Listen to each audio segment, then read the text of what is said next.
Welcome to the Center for Spiritual Living Cultural Coast, and happy Mother's Day. I'm Reverend Theresa Fieberts, and love and blessings to all our moms out there.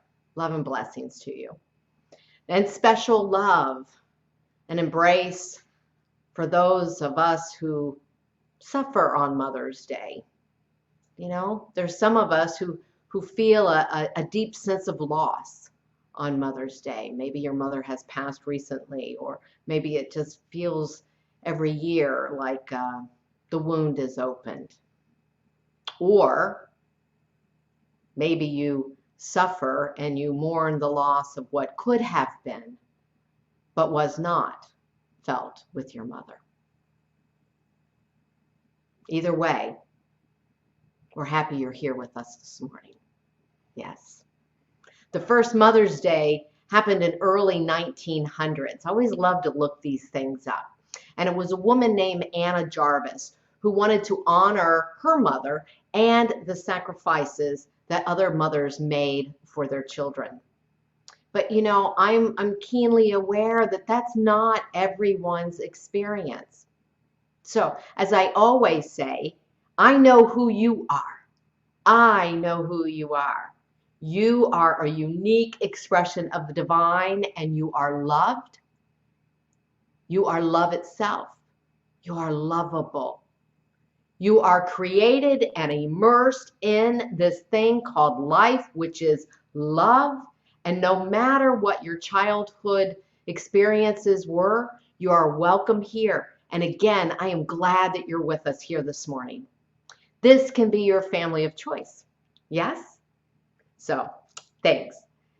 And together, you and I, all of us, are creating a world that works for everyone. We're stepping into our true self, our divine self, and then bringing that out into the world. We're bringing our light out into the world. And this month, we are creating a holy, holy uprising. This month, we are really, really honing in and focused on making a difference in our own lives, really shifting the paradigm, a holy, holy uprising. So last week, we had a beautiful meditative service for you. And if you missed it, I encourage you to watch it. And we have another fabulous experience for you here this morning, another fabulous musical experience for you this morning, as we did last week. So this morning we're focused on revolutionary love. How perfect is that for Mother's Day? And it's not just any old love we're talking about here. We're talking about a radical love, a proactive, evolutionary kind of love. Yeah? So who else would we have had for our musical entertainment this morning but Sarasota's own Rockin' Kirtan Band? Huh? It's just perfect. I hope you have your dancing shoes on. If you don't, you better run and get them right now, or dance barefoot. That's what I like to do. We're going to be opening our heart and our minds today to a greater understanding.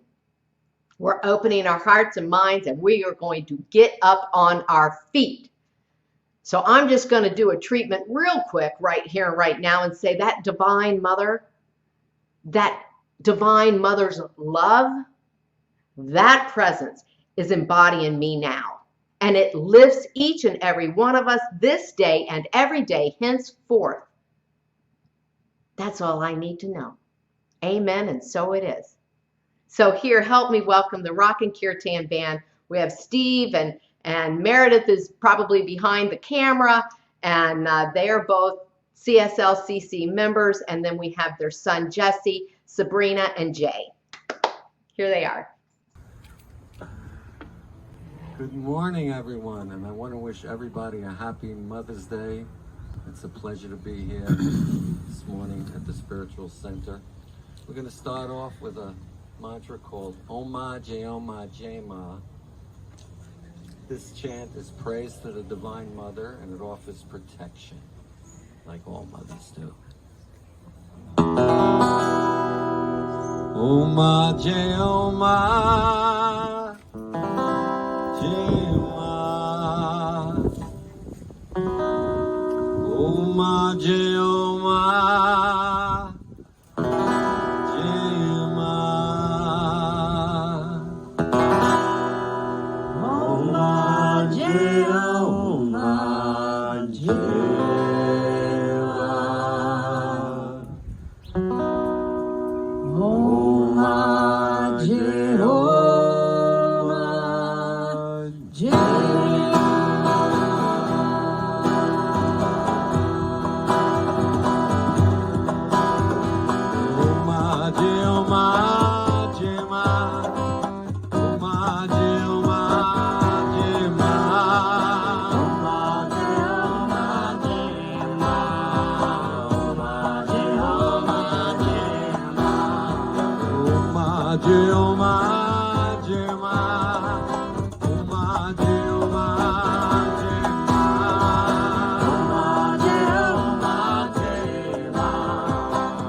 Well, good morning, and I always love the Rock and Kirtan Band. It just thank you so much. It's always inspirational and fun, and I think inspirational and fun can go together. So I've got three different readings, and I'm kind of put them into chronological order this morning. The first one is from Rumi, who lived in the 1200s. He was born, I think, I just saw somewhere in my book that I'm looking at it, like 1206, which makes it the 13th century. And Rumi says, this is from his book called Signs of the Unseen, the Discourses of Javudin Rumi. Form is secondary to love, for without love, form has no value. That which cannot exist without the principle is secondary. Since God cannot be said to have form, and since form is secondary, he cannot be called secondary. If anyone says that love cannot be imagined or concretized without form, and that therefore its secondary aspect is form, we ask why love cannot be imagined without form. Indeed, it is the motivator of form. Thousands of forms, both representational and actualized, are stirred up by love. Although there is no painting without a painter and no painter without a painting, the painting is still secondary and the painter primary, like the movement of the finger with the movement of the ring. So that's Rumi's thoughts about love and the love of God and the love of the formless. And from a book called The Cloud of Unknowing, which was written in the 13th century, mid-14th century, which would be the mid-1300s, and the author there is anonymous. And he's writing about the parable that shares the story of Mary Magdalene sitting at the feet of Jesus, wrapped in her love for him and adoration, while her sister Martha scolds her for not helping with the kitchen duties.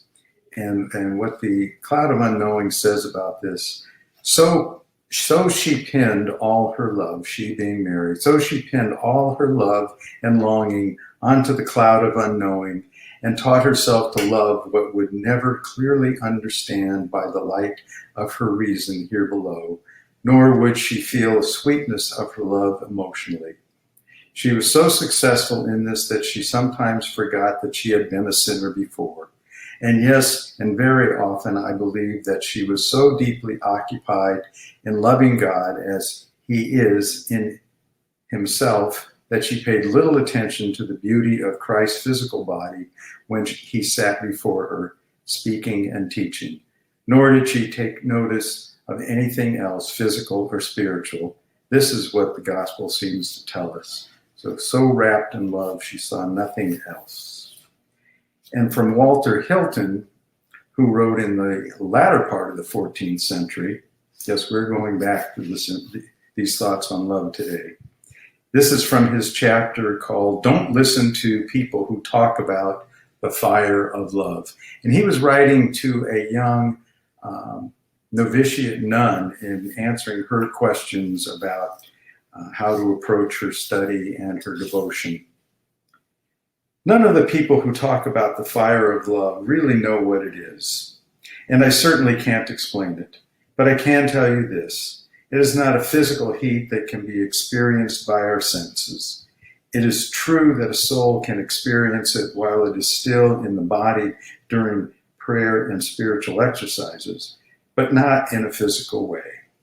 It may be that when this fire is at work in the soul, the body may experience some heat, which seems to be sparked off by the correspondent spiritual activity. But the fire of love itself is not a physical thing, but simply the spiritual longing of the soul. Men and women who have experienced true devotion have no doubt about this, but some of them are a bit simple-minded and imagine that because it is called a fire, it must be as hot as a physical fire. And with that, I leave you to think about the fire of love, and we turn the program back to the Rock and Kirtan Band. Hi again, everybody. This next chant is called Love in My Heart. And when you chant this mantra, think of someone you love, especially today. I think we should all think about our moms or any feminine influence that has been beautiful in your life, like a wife, a mother, a grandmother, a niece, a friend, an aunt. So this is called Love in My Heart.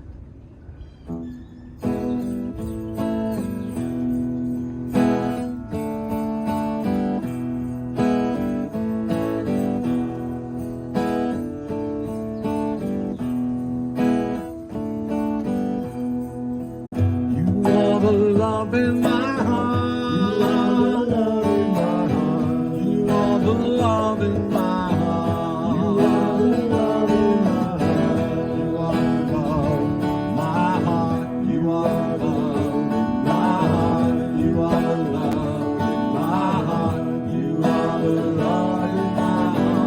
You are the love in my heart. You are the love in my heart. You are the love in my heart. You are the love in my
heart. You are the love in my heart.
to rush back over here, and I'm probably a little out of breath. Woo! We are having a holy, holy uprising, aren't we? Yeah. Revolutionary love on this Mother's Day. That is what we are doing. Oh my God. Thank you, the Rock and Kirtan Band. And you are the love in my heart. Holy cow. You are the love in my heart. And thank you, Rev G. Thank you for those readings. Oh my God. I loved. Love is the motivator of all form. Love is the motivator of all form. Thank you, Rumi. Man, could we just be motivated only by love? What would the world look like? I am filled to overflowing this morning from inspiration already. I mean, I'm just filled, the music, the readings, and I want to thank a few people too that continue to motivate me in my ministry around this work. Masando Hiraroka from Mile High Church in Denver, he had his hand in this topic this morning, and Valerie Kaur, who wrote See No Stranger, that I'm referring to all month long. She is a civil rights activist, a lawyer, and the author, obviously, of that book. And Reverend Cindy Grimes from Ocala. Reverend Cindy is using this book with her community all year long. They're doing a study on it all year long. They're doing amazing, amazing, deep work. And I want to, shout out to the Centers for Spiritual Living across the globe. They're doing amazing work. We are doing amazing work. Science of Mind is a revolutionary teaching. It is a revolutionary teaching. We have a radical concept of oneness. A radical concept of oneness. And I believe that we are involved in ushering in this new paradigm that the world so badly needs right now. And so I'm excited to be a part of that. I want to read something from Ernest Holmes. He's the founder of this philosophy, a great synthesizer of religions and what the mystics taught and what science shows us. And he said this: the spiral of life is upward. The spiral of life is upward. He said evolution carries us forward, not backwards. Eternal progressive expansion is its law. Listen, eternal progressive expansion is its law, the law of life. And there are no breaks in its continuity. He goes on to suggest that this is, quote, the result of unfolding consciousness. That's ours. That's yours and mine. That's our unfolding consciousness, evolving consciousness. So let's get it together, people. Let's get it together so we can do as he says and make this become a fact in everyday life. Can you imagine the world? Can you imagine the world if everyone knew their worth?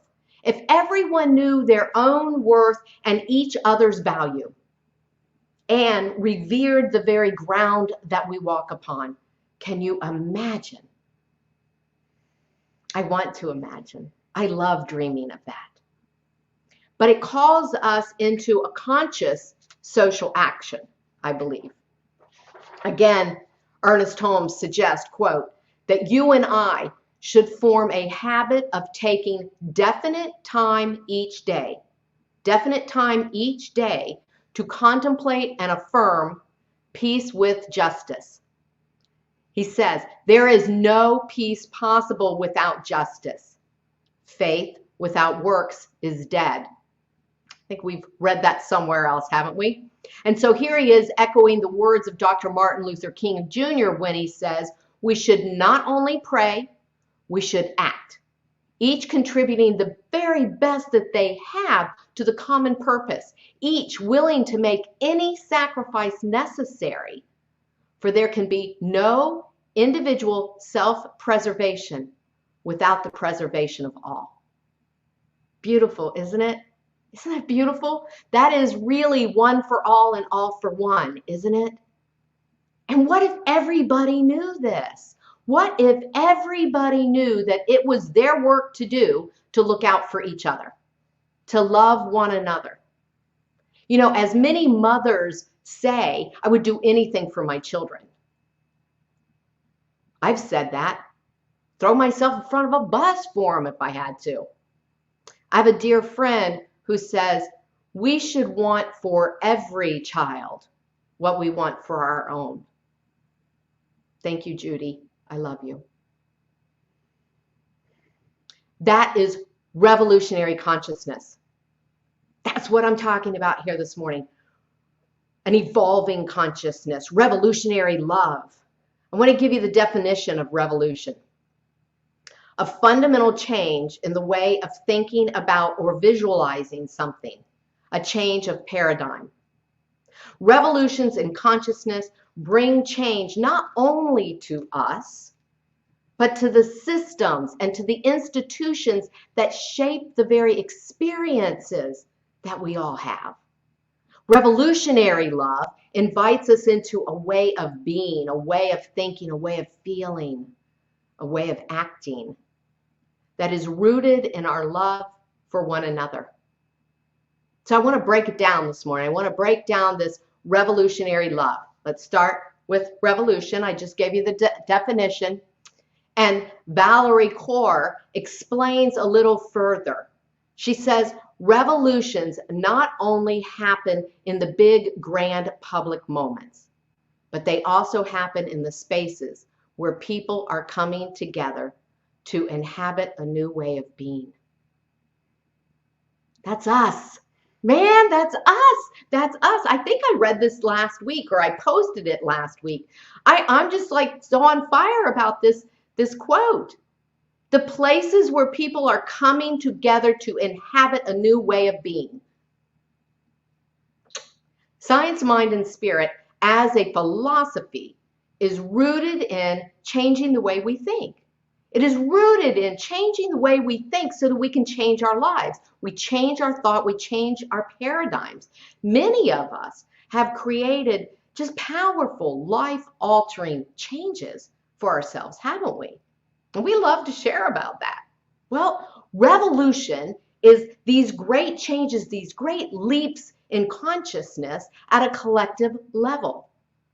We can do this. So the second part, revolutionary love, is love. And science of mind and spirit as a theology has this radical belief in oneness. This radical belief that we are one, that there's one source, one substance of everything. Everything, everywhere, everyone, all the time. We are thereby interconnected, interdependent. We can never be separated from one another, never separated from our source. When we live from that place, then it becomes how we relate to the world. Then we live from that place. We have this grand love that's flowing from us all the time, right? Valerie Kaur uses this birthing analogy about love in her book. And she says it this way: love is more than a feeling. Love is a sweet form, or is a form of sweet labor. So here's her mothering analogy. Love is a form of sweet labor, fierce, bloody, imperfect, and life-giving. And she goes on to say it's a choice that we make over and over and over again. And if love is sweet labor, love can be taught, it can be modeled, and it can be practiced. This love, she says, engages all our emotions. Joy is the gift of love. Grief is the price of love. Anger protects that which is loved. And when we think we have reached our limit, wonder is the act that returns us to love. I want to share with you a couple stories that Valerie shares in her book. This is the work that she does around social justice. And she says that she asks herself this She's got several things in the book that she kind of weaves throughout the book. And here's one. She says she asks herself often, is this the darkness of the tomb or of the womb? Is it the darkness of the tomb or the womb? Is this the end or is this something being birthed? Is there something being birthed? We have the power to affect change in our lives and in the lives of others and in the world. And that is agency. That's what it's meant by saying that we have agency. And these stories that she shares shows that grand sense of agency that the human beings have within themselves, every one of us. These stories seem miraculous. They seem amazing in the face of egregious violence, personal pain and loss. There is radical, revolutionary love happening. So I want to share this. She reports that after 9/11, hate crimes towards brown and black people in the United States increased. I think most of us know that. And it really increased against the Sikh community. Now, I want to stop here and do a little lesson. I'm saying Sikh, that is spelled S-I-K-H, S-I-K-H, and you often hear it pronounced as Sikh. I thought it was Sikh. Bobby thought it was Sikh. And so I looked it up. Most of the pronunciations I was finding said Sikh, but I noticed that Valerie herself, who is of this faith, said Sikh. So I kept looking. I found another woman who said Sikh. I found a man then who said Sikh. Sikh means student. Student. And this is a student of God. That's what their faith tradition tells us, tells them. And their guiding principle is one of service to others. And I just love that. And it's really sad to read these stories and to recognize and read the statistics that their community has suffered greatly since 9/11 and continues to suffer greatly, often because they are mistaken for Muslims. And our country has had this war on Muslims since 9/11. The males in the Sikh community wear turbans, and it's a show of faith. It's a reminder to them of their faith and of acceptance of all people. They don't cut their hair. This faith adheres to oneness and our interconnectivity. They live that in community. So 5 days after 9/11, when all of us were watching replays of the towers falling and the people jumping, and you remember how horrific that was. Valerie had an uncle in Phoenix who was murdered at his gas station as he had raised the American flag and was beginning to plant plants that he had bought that morning, flowers to beautify the front of his gas station, because he was in mourning and wanted to show that love for this country. And after he was murdered, that really began her trek across the country, going to places, too many places, but going to places where other Sikhs had been murdered.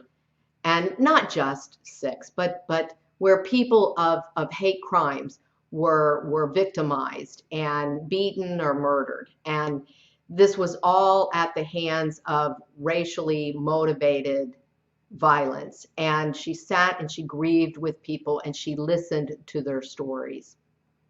And 15 years later, she again made the annual trek back to that gas station in Phoenix to honor his life and to mourn with the community. And she realized while she was sitting there 15 years later that the perpetrator was not present. And of course, rarely are they.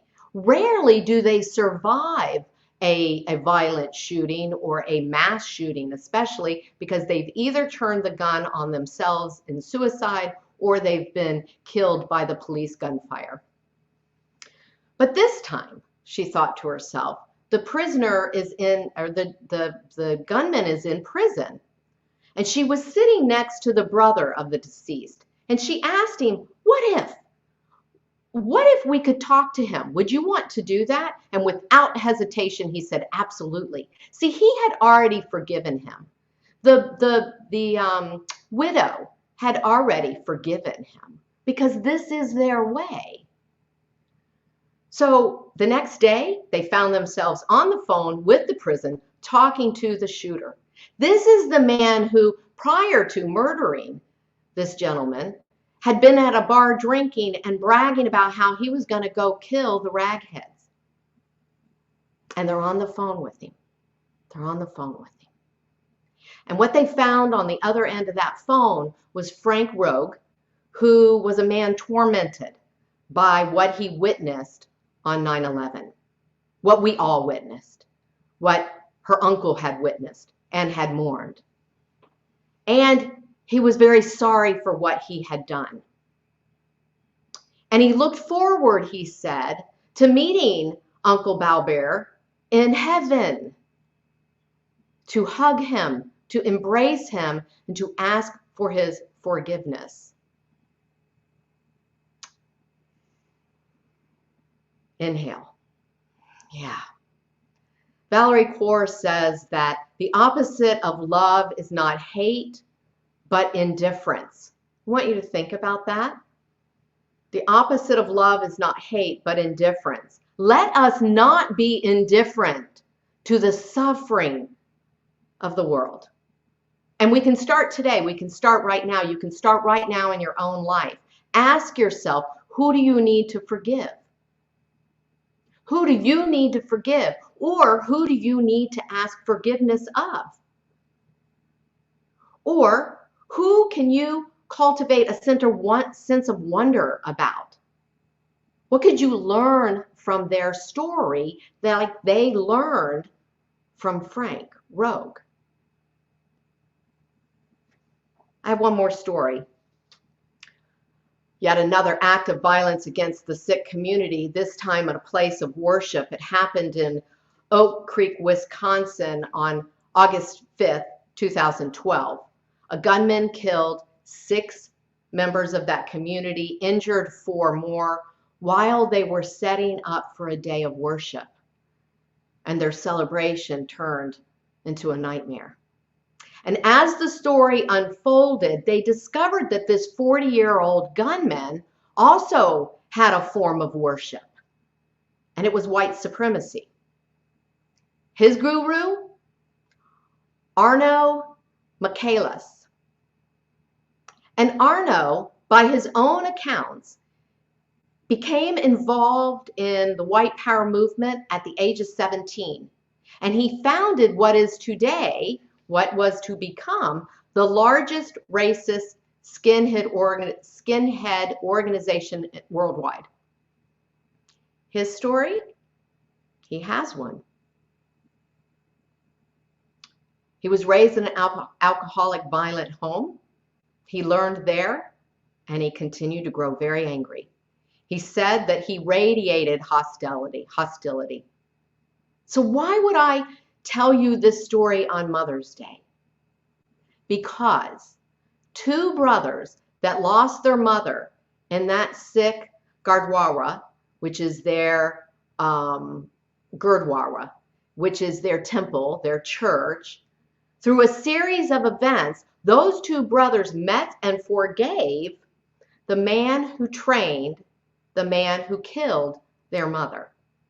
This is an amazing story of redemption and reconciliation, an amazing story of love and forgiveness. Arno denounces hatred, racism, violence now. He has completely turned his life around, and he founded the Forgiveness Project. And he said that he was able to do that. He was able to turn his life around because of the love that he was shown, the forgiveness that he was offered. Can you imagine? This is radical love. This is amazing, isn't it? And to imagine what your outstretched hand, what your open heart, what your ability to lean into someone's story and release them through forgiveness, release yourself through forgiveness. Wow. What can be done? Wow. And that is a seed that is in each one of us. And through this kind of love, we more deeply can know one another. We can more fiercely be motivated to protect one another like the mama bear in the wild. We can grieve deeply when we lose another. And through the same love, we find our way back to one another. So in closing, I just want us to put these words together: revolution, love, revolutionary love. This is a winning combination that the science of mind teaching shows us. It's a dramatic change in thought. It is a grand leap in consciousness. And it comes from a knowledge, from a deep, deep, deep acceptance and the practice of radical unity, of radical oneness. And from that comes this powerful, fierce love, a fierce and a life-affirming love for all people. Love is bold. Love is bold. And it asks us to act on behalf of ourselves and those that we love. And those parts of ourselves that, as Valerie Kaur says, that we don't know yet. Those parts of ourselves that we don't know yet. And possibly we don't know yet how to love. But let us be willing to learn. And we can do it together. I love you. And now let's go back to the Rock and Kirtan band and dance.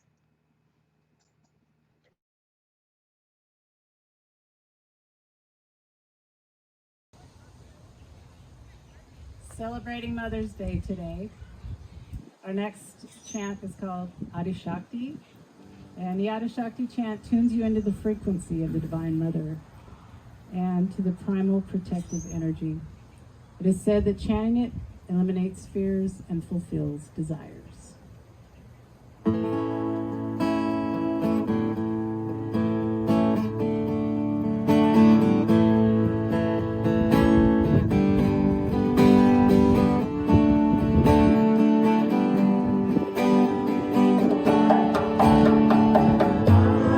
Shakti, Shakti, Shakti.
shall pass. When the one that left us here returns for us at last, we are the moment sunlight fading in the grass. Come on, everybody! Come on, people now! Smile and brother, everybody get together, try to love one another right now. Adi Shakti, Adi Shakti, Adi Shakti. Namo, Namo.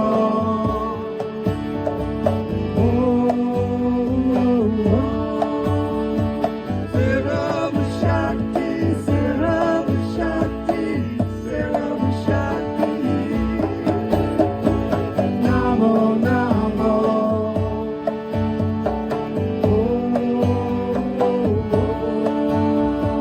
Pritam Bhavati, Pritam Bhavati, Pritam Bhavati.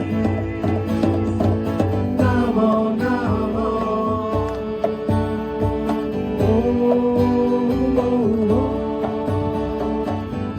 Kundalini Mahashakti, Mahashakti. Namo, Namo.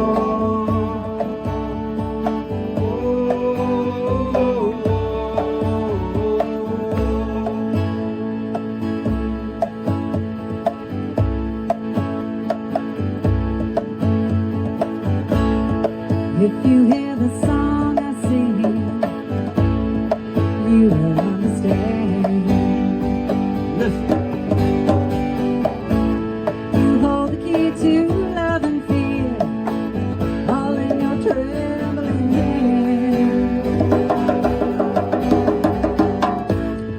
Just one key unlocks them both. It's there at your command.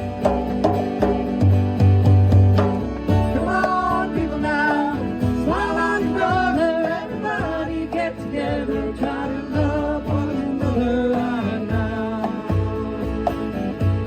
Oh, come on, people now, smile on your brother, everybody get together, try to love one another right now. Right now, right now.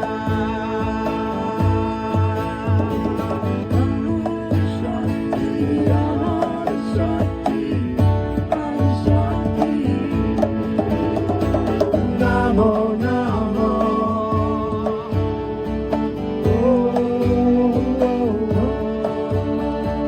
Sarasota Shakti, Sarasota Shakti, Sarasota Shakti. Namo, Namo.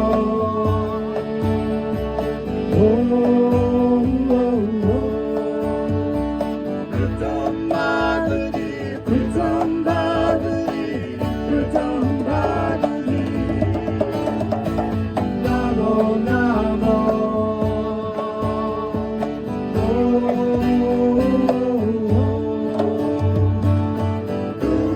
Kundalini Mahashakti, Mahashakti.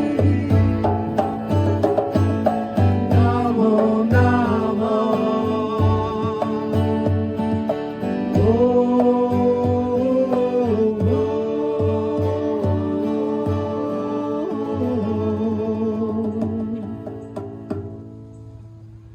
Namaste. Happy and a healthy, happy Mother's Day. Love you all.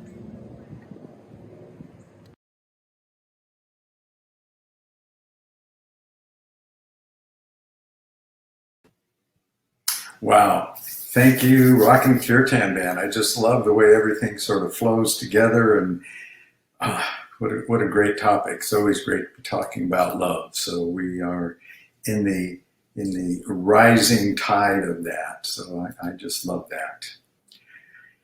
And so now it's time to talk about our offertory. And I have to share that in I think at least 3 times, maybe 4 times, I've read the idea that we haven't truly received until we are able to give.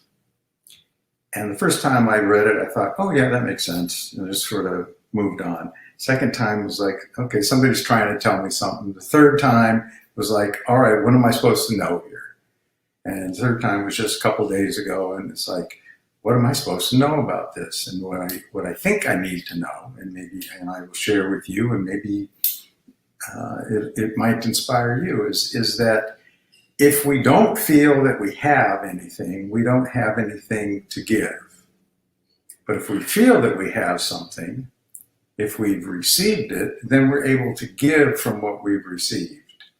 So I'm just thinking in the terms of, my big topic is circulation and flow, and in the flow of things to say, I have it and now I can share it is really the representation that we're trying to get to. I know that I have it at whatever level we have it.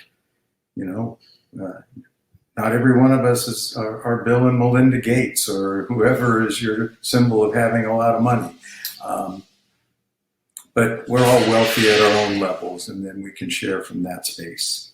So I would encourage you to share from your space, share from what you have received, and support our wonderful Center for Spiritual Living Cultural Coast. I also realized coming into this morning is that I've been remiss in recent weeks, and I'm going to end this section with, and when I'm done, we'll go back over to Bobby Fiebert, who will have our offertory song. But just to take a moment to center in the knowing of God and the givingness of God, and just to know that as we flow and we move here, that we are part of that flow, and that we are filled, full, and fulfilled in Spirit. And as we do so, I know that each gift and each giver is blessed. And I know that as we accept these gifts as the Center for Spiritual Living Cultural Coast, we are blessed, and powerful ministry is being created. So I know it is done, and I know it is good, and we can say together, and so it is. Thank you very much. And now over to Bobby.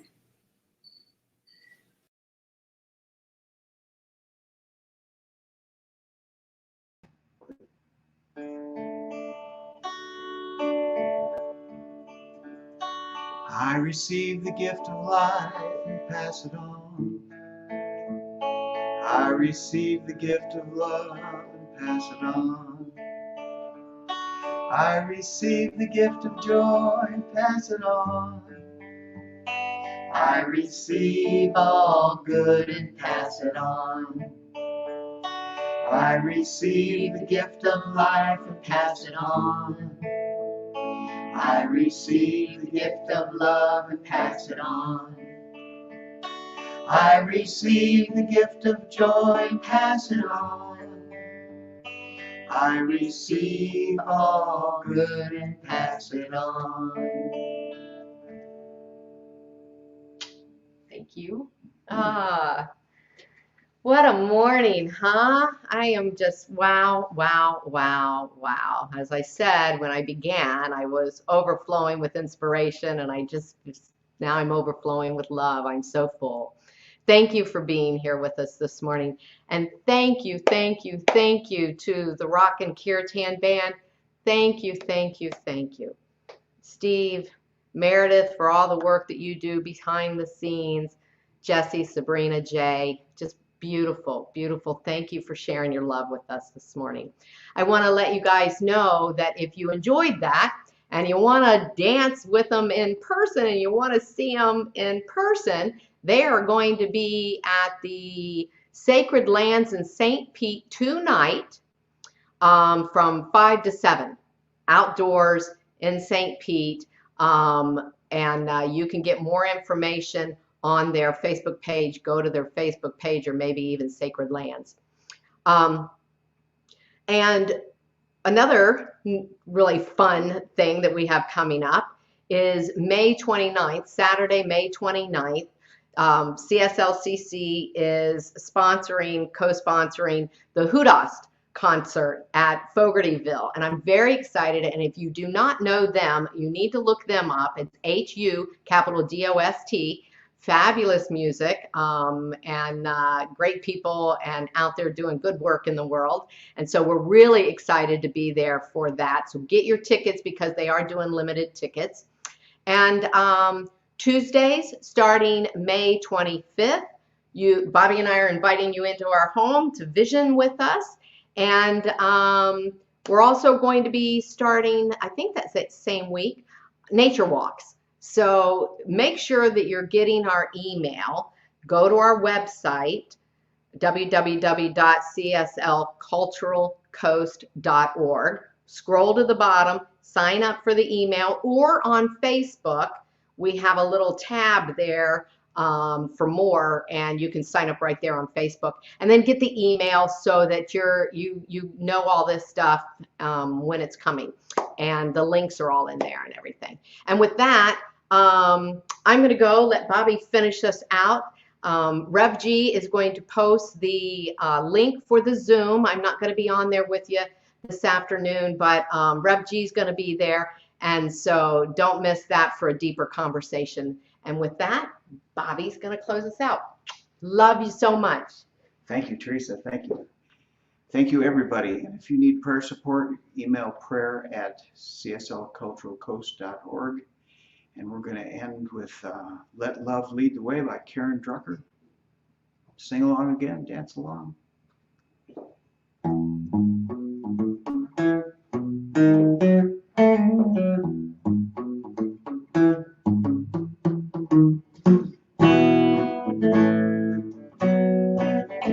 When my world is not okay, when there are roadblocks in my way, when I feel so all alone, these words will bring me home. Let love lead the way. Let love lead the way. Oh, let love lead the way. Let love lead the way. When we can't see eye to eye, no matter how we try, we can find our harmony if you sing along with me. Let love lead the way. Let love lead the way. Oh, let love lead the way. Let love lead the way. In everything, love will be the gift I bring, to give and to receive, straight from the heart. Let love lead the way. Let love lead the way. Oh, let love lead the way. Let love lead the way.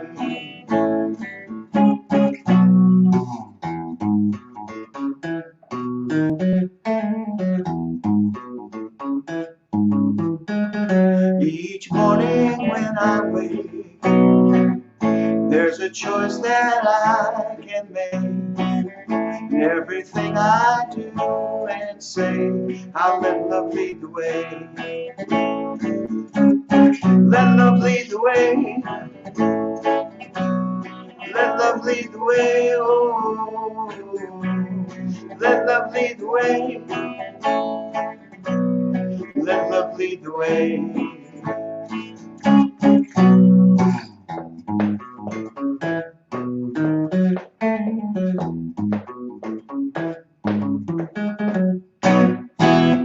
Let love lead the way.